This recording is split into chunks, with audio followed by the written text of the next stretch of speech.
Olá pessoal, tudo bem?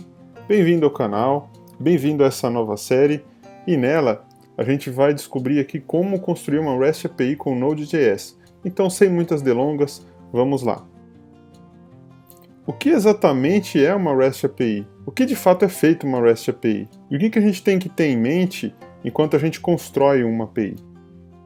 Bom, basicamente aí, REST, o significado disso é Representational State Transfer, que em português é estado de transferência representativo, e a ideia por trás desse nome é que a gente pode usar basicamente para transferir dados. E uma REST API nada mais é do que uma alternativa para uma página tradicional da web. Então, vamos dar uma olhada mais de perto.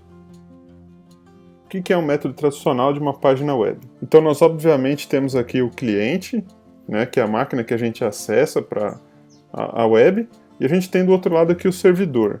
Então a gente chama o servidor quando a gente digita lá na URL, por exemplo, o endereço do site, e o servidor retorna para a gente, para o nosso cliente, uma resposta, né, que é o response. E para uma página normal web, como você sabe, é retornado para a gente uma série de páginas HTML, né, conforme as diferentes URL que a gente digita, que a gente entra, os links, né.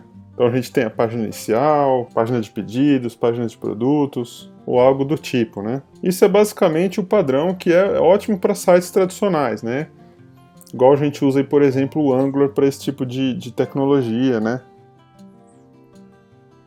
Mas e se eu não necessariamente preciso do HTML? E se eu estou buscando apenas os dados? Eu estou no meu cliente, estou buscando no servidor apenas os dados. Vamos dar uma olhada em alguns outros casos.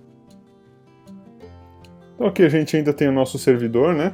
Basicamente o servidor ele vai estar contendo aí o banco de dados, ou talvez apenas o serviço, né? Que está conectado com o banco de dados, com outro servidor, para poder disponibilizar esse back-end para a gente. Então vamos dar uma olhada de outros tipos de clientes que a gente tem, né? Outros tipos de cliente. Então poderia ser, por exemplo, um smartphone, né? O smartphone, como todo mundo sabe aqui, é conectado na internet e busca dados do banco de dados. E esse celular, esse smartphone, provavelmente ele precisa aí guardar, enviar dados, mas não necessariamente ele vai renderizar HTML, né? A gente tem um aplicativo instalado no celular, ele não renderiza HTML nenhum, mas ele normalmente o código-fonte dele é nativo dele, mas ele tem uma comunicação via web, né? Um outro exemplo também que a gente pode ter aqui é o próprio código, né? Que às vezes, por exemplo, você quer acessar a funcionalidade de terceiros, por exemplo, o login com o Facebook, a gente colocou aqui, né? É muito comum hoje em dia você abrir algum aplicativo ou uma página web, você vai lá e vai autorizar uma outra aplicação a ter acesso aos seus dados, né? E um outro caso que eu gostaria de mostrar é, por exemplo, um dispositivo. A gente está falando aí de IoT, né? A gente pode trafegar dados entre dispositivos, hoje em dia você tem até cafeteira conectada na internet, né? E como que esses devices, né, eles comunicam com um servidor ou entre outros, né? Então, na prática, esse tipo de comunicação é realizada sempre com uma REST API, né?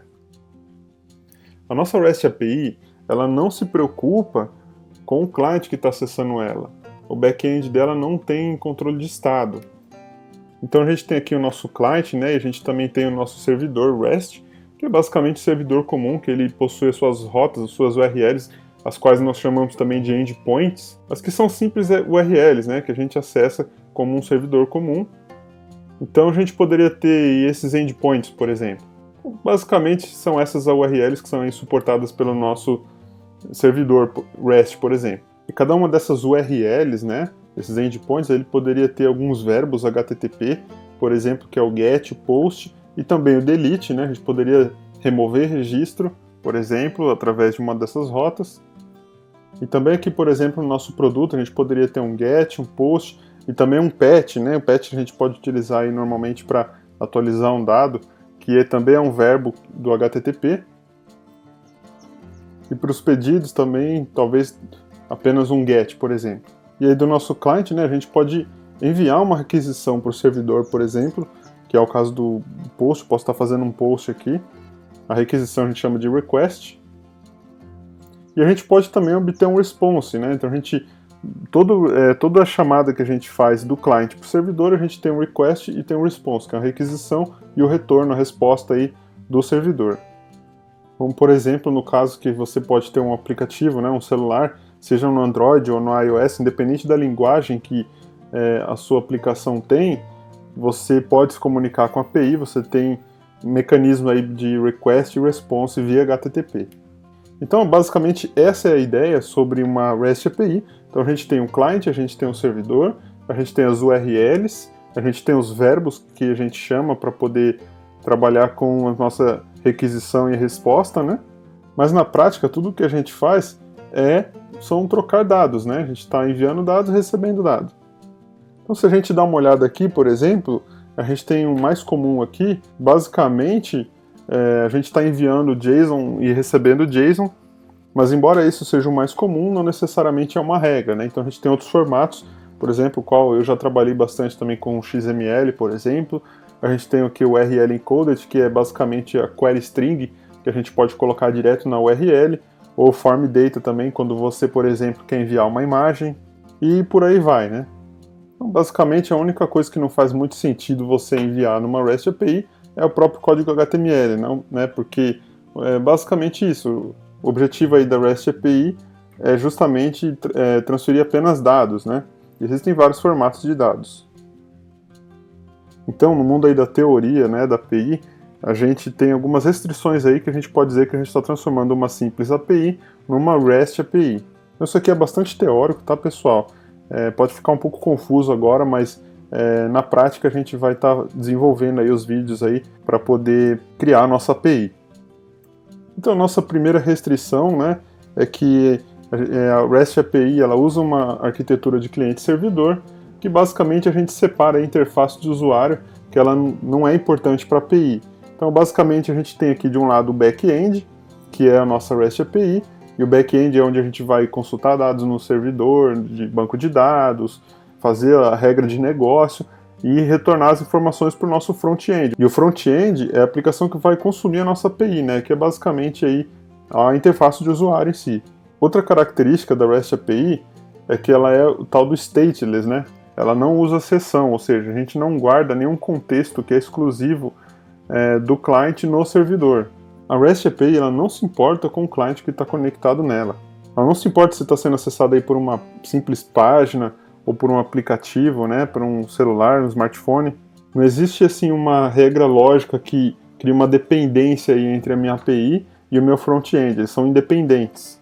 E esse é um tipo de característica importante ter em mente, principalmente quando a gente for criar aí a autenticação de usuário na nossa REST API, né?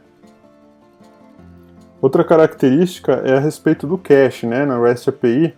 Então a gente pode, por exemplo, retornar num response aqui se a nossa API, se o nosso front-end deve guardar ou não o cache, até para poder tentar garantir que ele vai estar usando a API da forma eficiente, na forma que deveria usar.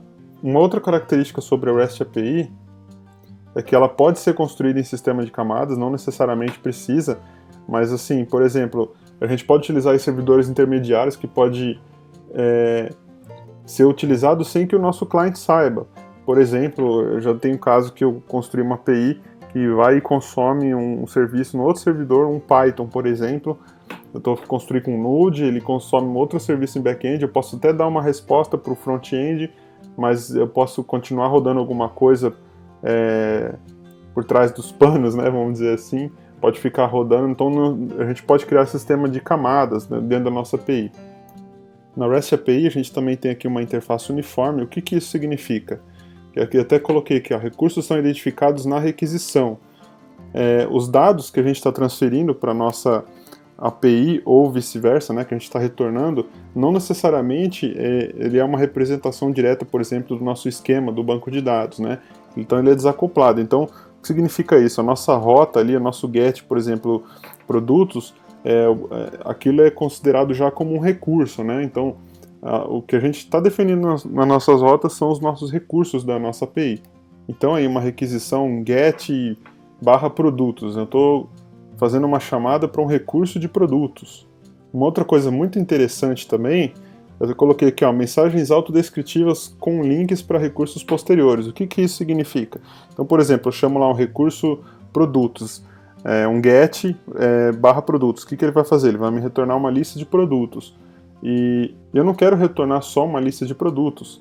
Eu quero também retornar, seria o ideal que para cada linha do produto que eu estou retornando, eu demonstre também já um link para métodos posteriores. Por exemplo, para esse produto, qual que é o link para eu poder remover ele ou para editar ele, né? Isso é muito importante ter em mente. Até vou colocar aqui já um link para o vídeo que a gente está implementando isso na prática também aqui, né? Aí em cima no card. E você vai ver que a gente tem que deixar a nossa API bastante documentada. É muito importante ter uma documentação de uma API.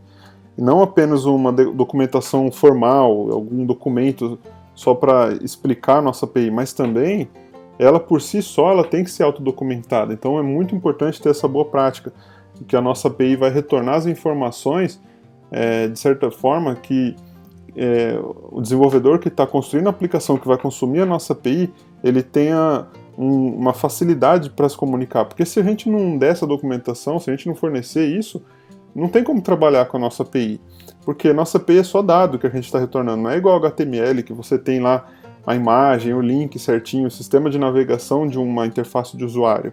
Porque normalmente a API é máquina conversando com máquina, né? Então a gente precisa, quem está desenvolvendo precisa ter acesso a uma documentação clara de fluxo que a nossa API vai permitir que seja executado. Uma outra característica aqui é o código sob demanda, né? Mas é algo opcional, a gente não vai implementar aqui nessa série, né? E o que significa isso? Significa que a gente pode também no API enviar um código para ser executado, enviar já um executável, né? Não necessariamente dados, não necessariamente tem que transferir dados, eu posso também transferir esse tipo de serviço também. Bom, isso aí, pessoal. Então isso aí é apenas uma parte teórica aí sobre REST API e não precisa ficar tão preso a esses detalhes, tá? Se você não tiver entendido muito, tiver ficado um pouco confuso.